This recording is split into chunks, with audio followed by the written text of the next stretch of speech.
Hello everyone and welcome back. Now we can test all the APIs which we have created, like user auth APIs we have created. So from here you can just check the document, what all queries, mutations we have created. Like these are the mutations for post, tag and user. These are the queries. So I will be just executing one single query about all users, right? Then fetch users and fetch user by ID. So before that we have to create a user in the system, so we can use this create query, and here you can pass the required input.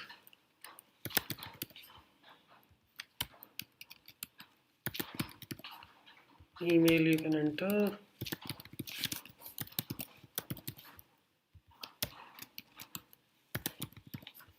Okay, so this is the mutation we are creating and we need all this response.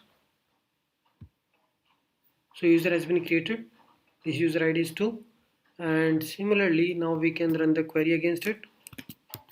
Login query, password was hello, right? We got the token. Now the client will be passing this token in the authorization header. We will be getting the user, logged in user, and we will be appending that user in the request object. Okay, now we can talk about the post methods. So like if you are going to create a new post, you will be providing some information like ID, title, content, status. Okay, so here we will just provide, you will be providing title, content, status of the post, okay, and the tags which you wanted to add for that post. It will be an array.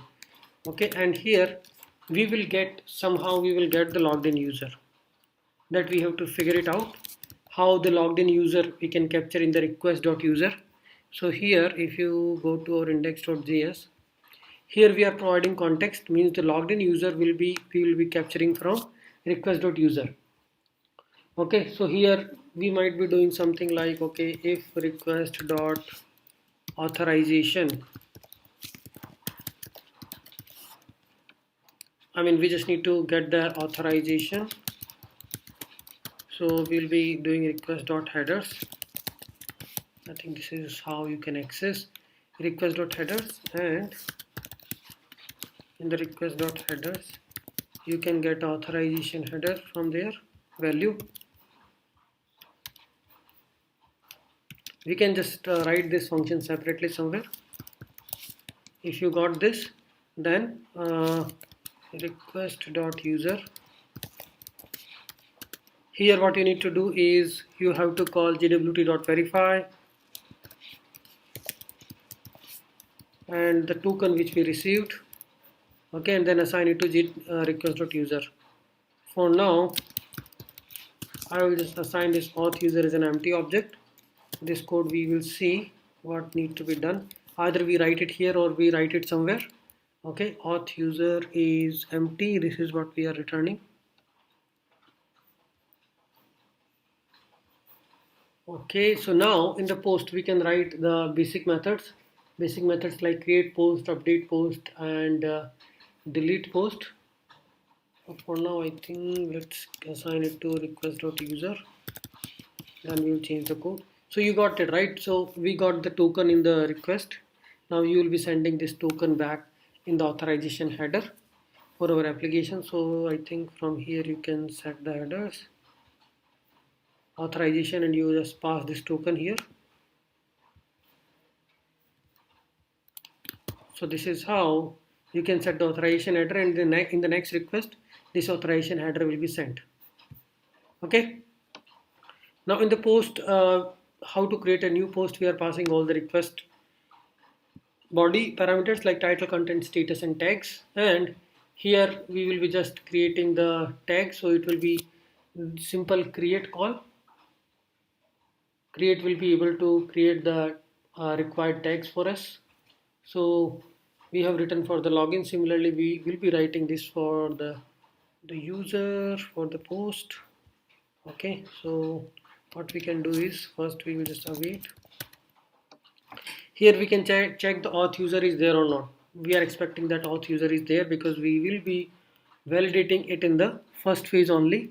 that user is logged in. Wait, so db dot post, this is how we will be accessing it, db dot post dot create, and in this you will be passing your payload, which is title,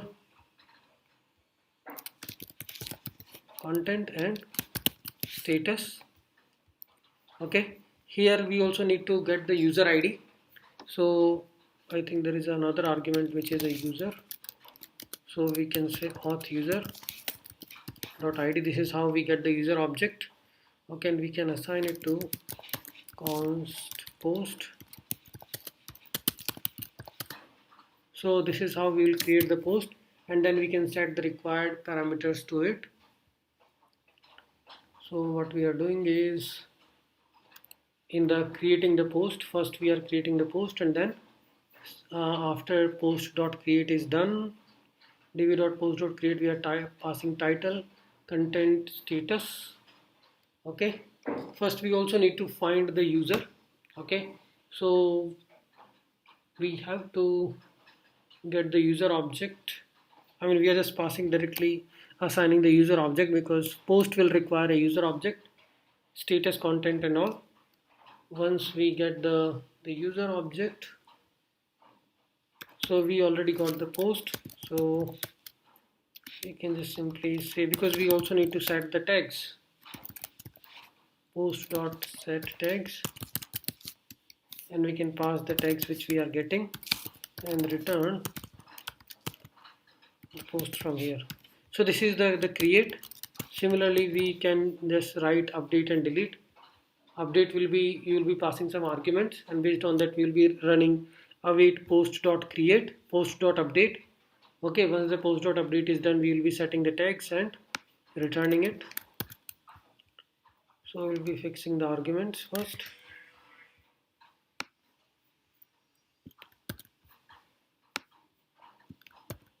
So here we will already be getting the ID, okay, which post you wanted to update, or we can just do a post.findById.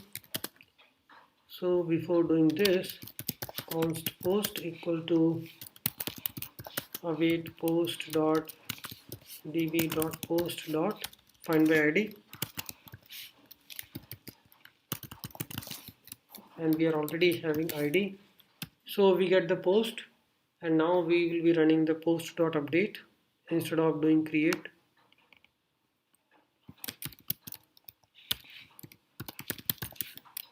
Okay, post dot update, and then the new payload which you wanted to pass, you will be just updating the status, title, content, and then you can set the status, set the tags and return it. Okay, in delete you will be just finding it out. You will be just getting the ID here, db.post.findById. Once you got the post, you will be just marking for the destroy. Okay, return await post.destroy. What I will be returning from here, these are the sequelize methods, nothing to worry about. I mean, you can just look at the documentation. This is how we do it. Okay, so delete post, update post and add post. So we have done most of our resolvers like user, post and tags. Now we can run this application end to end, and we can test it how this is working in the next video.